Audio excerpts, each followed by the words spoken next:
Assalamualaikum warahmatullahi wabarakatuh. Kami dari kelompok 5 akan membuat sedikit podcast tentang kontekstualisasi manusia Indonesia. Ya Sri, hari ini kita coba diskusi cerita tentang apa yang Sri tahu tentang identitas manusia Indonesia. Manusia Indonesia. Manusia Indonesia itu untuk mengartikan manusia Indonesia, kita itu harus melihat secara luas dan mendalam. Karena nilai-nilai khas kemanusiaan itu ada Kebinekaan Tunggal Ikaan, nilai-nilai Pancasila dan religiuitas. Nah, Sri ini pengen sharing tentang Kebinekaan Tunggal Ikaan. Ini kan artinya walaupun berbeda-beda kita tetap satu. Jadi sebenarnya eh, manusia Indonesia ini lahir dari keragaman.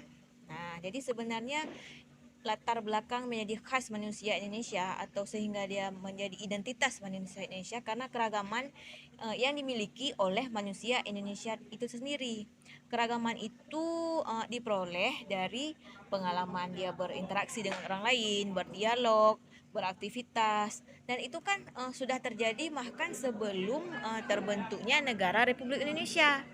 Nah, jadi sebenarnya keragaman itu bukan baru, tapi merupakan sesuatu yang sudah lama.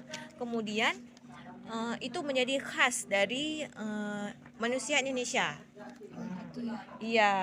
Nah, jadi kan setelah adanya kemerdekaan, kemudian kan maksudnya Insinyur Soekarno itu dia sudah mengetahui bahwa keragaman itu sudah menjadi khas daripada warga negara Indonesia. Maka setelah dipelajari dan didalami oleh Insinyur Soekarno, maka dia ingin menjadikan keragaman ini sebagai ideologi negara. Makanya selanjutnya berkelanjutan. Jadi manusia Indonesia itu sebagai manusia Pancasila. Nah, gimana kalau menurut Dwi yang penjelasan tentang manusia Pancasila?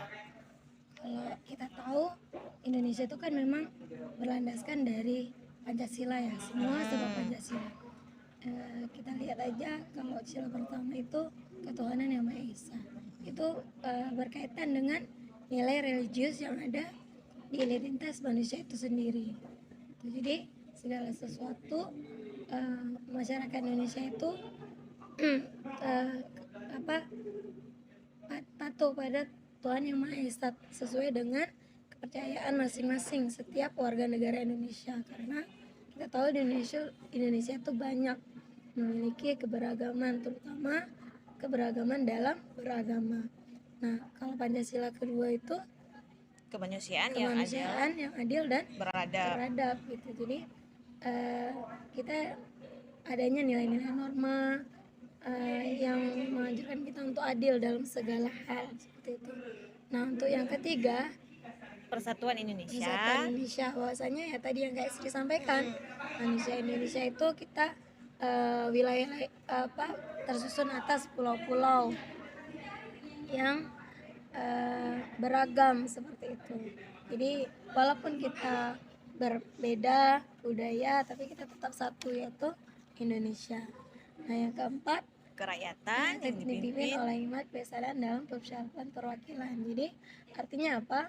Indonesia itu sudah menerapkan segala sesuatu ketika ada perselisihan atau ada diskusi atau ada hal yang ingin diputuskan, itu melalui musyawarah dan mufakat sesama anggota masyarakat gitu. Dan yang terakhir adalah keadilan sosial bagi seluruh rakyat Indonesia. Nah, di sini keadilan kita lihat aja tentang pendidikan Indonesia itu sudah merata, semuanya harus berhak untuk merasakan pendidikan sesuai dengan undang-undang, yaitu bahwasanya masyarakat Indonesia harus merasakan pendidikan. Indonesia sudah mewajibkan pendidikan wajib 12 tahun dari SD, SMP dan SMA. Jadi dari keragaman tadi yang merupakan anugerah yang alamiah. Jadi itu keragaman itu bukan kita rancang ya. Jadi kemudian dari yang perbedaan yang ada keragaman itu baik daerah, suku bangsa, bahasa, kepercayaan, tradisi dan lain-lain itu kemudian kita disatukan dalam Pancasila. Jadi tujuan Pancasila itu adalah untuk menyatukan perbedaan keragaman kita. Jadi Indonesia itu beragam dan disatukan oleh satu bangsa, yaitu bangsa Indonesia. Satu lagi Wi, yang ini yang tentang Indonesia sebagai manusia religius. Oke. Indonesia sebagai manusia religius itu kita seperti yang kayak disampaikan tadi, bahwasanya Indonesia itu beragam, terutama beragam masalah kepercayaan. Jadi manusia religius itu percaya sesuai beribadah sesuai dengan kepercayaan masing-masing. Menurut Sri, apa tantangan dan solusi yang bisa diterapkan di sekolah kaitannya dengan identitas manusia Indonesia itu sendiri? Baiklah, yang menjadi tantangannya adalah karena pendidikan Indonesia itu seragam. Sedangkan latar belakang identitas manusia Indonesia atau yang menjadi ciri khas manusia Indonesia adalah keberagaman. Sehingga ini kan bertentangan dengan pendidikan itu sendiri, maka perlu adanya penanganan khusus untuk menciptakan atau membangun lingkungan belajar yang bisa memfasilitasi keberagaman siswa agar siswa ini dapat tumbuh dan berkembang di sekolah yang sama. Maka peran pendidikan itu adalah untuk apa? Ya, untuk melestarikan keragaman tadi, menjaga persatuan, memelihara keharmonisan dan mengembangkan kualitas keindonesiaan. Baik, sebelumnya kita udah dengerin discuss oleh Sri Dwi dan Sri Rezeki tentang identitas manusia Indonesia dalam keberagaman nilai-nilai luhur yang ada di Indonesia. Selanjutnya nih Yola, kita akan ngebahas tentang nilai-nilai luhur identitas manusia Indonesia menjadi bagian penting dalam konteks pendidikan nasional. Nah, menurut Yola sendiri kenapa sih hal tersebut penting? Nah, terus menurut saya, mengapa kekuatan nilai-nilai luhur identitas manusia Indonesia menjadi bagian penting dalam konteks pendidikan nasional? Nah, jadi karena yang pertama itu Indonesia memiliki berbagai keanekaragaman budaya, bahasa, dan agama, yang mana setiap orang ini berhak mengikuti dan memilih apa yang mereka inginkan selama itu masih berjalan lurus dengan aturan dan norma-norma yang ada di Indonesia. Nah, kemudian keberagaman ini yang harusnya menguatkan bangsa kita, bukan malah memecah belah bangsa. Keanekaragaman ini membuat kita sebagai bangsa Indonesia dan masyarakat Indonesia untuk saling menghargai satu sama lain. Nah, di dalam pendidikan juga begitu. Peserta didik akan menemukan berbagai jenis keanekaragaman, baik itu ras, suku, agama, bahasa, ketika mereka berada di sekolah. Nah, seperti di sekolah saya nih, Ryan, yang mana berada di lingkungan asrama tentara yang kebanyakan orang tua dari siswa berprofesi sebagai tentara yang sering dipindah tugaskan. Jadi keluar masuk murid merupakan hal yang tidak asing lagi di sekolah itu. Untuk itu para siswa harusnya menunjukkan rasa saling menghormati antar sesama, terutama di lingkungan sekolah. Nah, kemudian seorang pendidik harus memiliki nilai luhur yang baik agar dapat memahami peserta didik, sehingga menjadikan peserta didik sebagai manusia Indonesia dengan baik. Guru merupakan seorang pemberi contoh atau suri tauladan nih bagi siswa. Seorang pendidik ini harus memiliki nilai luhur yang baik dan tetap menanamkan nilai-nilai karakter bangsa dengan baik. Sehingga walaupun zaman berkembang menjadi modern, tetapi para siswa atau anak-anak Indonesia tidak kehilangan jati dirinya sebagai manusia Indonesia. Nah, misalnya seorang guru harus senantiasa mencontohkan perilaku disiplin, sopan santun, dan menghormati sesama. Hal ini agar dapat menjadi pembelajaran bagi peserta didik untuk melakukan hal yang sama di lingkungan sekolah maupun di lingkungan masyarakat yang lainnya. Seorang pendidik juga harus peka terhadap segala perbedaan yang ada di Indonesia sehingga tidak menyamaratakan semua peserta didiknya. Karena tentunya peserta didik berasal dari lingkungan yang berbeda, sehingga membentuk kebiasaan maupun karakter peserta didik yang berbeda pula. Sehingga apabila pendidik peka terhadap hal ini, maka pendidik akan mampu dalam menyesuaikan dirinya dengan peserta didik dan dapat mendidik siswanya secara baik pula. Nah, gitu menurut saya, Ryan. Setuju banget dengan pendapat Yola terkait pentingnya nilai luhur dalam konteks pendidikan di Indonesia. Kalau kita lihat dari definisi nilai luhur itu sendiri, berarti nilai-nilai yang mampu membentuk pribadi, moral, dan etika. Sehingga dapat membentuk sifat budi luhur bagi peserta didik itu sendiri. Hal ini juga didukung dengan pemikiran KHD bahwa pendidikan itu harus berpegang teguh pada nilai luhur, walaupun pendidikan harus berjalan mengikuti perkembangan zaman. Jadi perkembangan zaman itu selalu diiringi dengan nilai luhur, khususnya di Indonesia. Jadi kita sebagai seorang pendidik itu harus memiliki nilai luhur yang baik agar dapat memahami siswa kita. Jadi kesimpulannya, nilai luhur dan perkembangan zaman itu harus berjalan beriringan agar menghasilkan manusia Indonesia yang memiliki identitas. Dalam penerapan pemikiran KHD sesuai dengan konteks kelas dan sekolah, kita bakal mengalami tantangan, yaitu tidak semua perangkat sekolah, khususnya guru, mau menerapkan pemikiran KHD. Karena mungkin menurut mereka, hal ini sulit dipahami dan sulit untuk diterapkan. Setiap tantangan pasti memiliki solusi.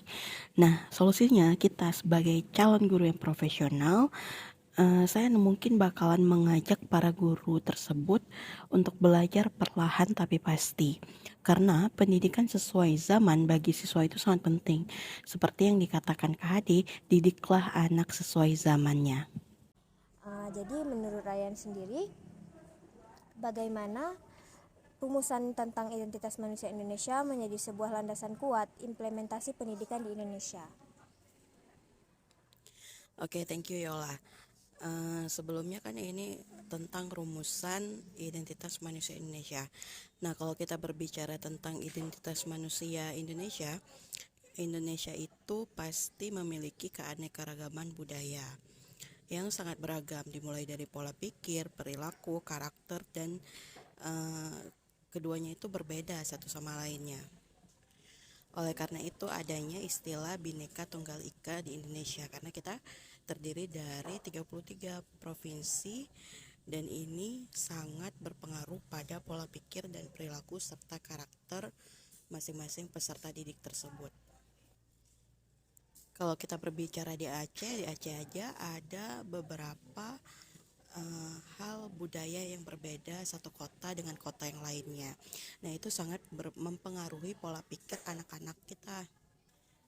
Dan berdasarkan hal tersebut, pendidikan juga harus dibangun dari berbagai wawasan sejarah, budaya, dan juga wawasan kebangsaan. Karena nantinya juga kalau peserta didik memiliki wawasan tersebut, akan mempengaruhi pada pengetahuan dan perilaku, sehingga ini menjadi identitas manusia Indonesia bagi peserta didik di lingkungan pendidikan. Dan kita juga sebagai guru BK harus memahami bahwa peserta didik memiliki beraneka ragam budaya, sehingga kita juga harus paham mereka memiliki karakter yang berbeda satu sama lain. Nah, kalau menurut Yola sendiri gimana tuh identitas manusia Indonesia berdasarkan landasan implementasi pendidikan di Indonesia sendiri?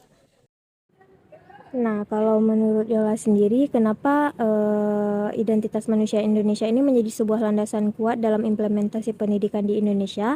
Hal itu dikarenakan walaupun pendidikan Indonesia harus terus berkembang dan mengikuti perkembangan zaman, akan tetapi nilai-nilai budaya Indonesia harus tetap ditanamkan pada peserta didik di Indonesia, agar peserta didik di Indonesia tidak kehilangan jati dirinya dan tetap menjunjung tinggi nilai-nilai budaya yang ada di Indonesia. Jadi seperti itu Kak Ri. Nama saya Rahmatullah. Saya juga sependapat dengan Yola dan Ryan. Dan juga saya ingin menambahkan tentang poin berikutnya, yaitu dengan yang mana keanekaragaman budaya di Indonesia ini yang beragam juga berdampak nih pada pola pikir, perilaku dan karakter yang seringkali berbeda satu sama lain. Dimana kalau sebenarnya kita lihat dari budayanya aja berbeda, jadi pola pikirnya juga berbeda-beda. Misalkan dari pola pikir orang Aceh dengan orang Papua jelas gitu berbeda, karena bisa kita lihat dari budaya orang itu sama budaya orang Aceh itu. Nah, yang berikutnya yaitu pendidikan harus dibangun berdasarkan wawasan sejarah, wawasan budaya, wawasan kebangsaan, wawasan kemanusiaan, wawasan ilmu pengetahuan dan teknologi, serta wawasan masa depan gitu. Dimana pendidikan itu sebenarnya dipengaruhi oleh wawasan seseorang gitu. Misalkan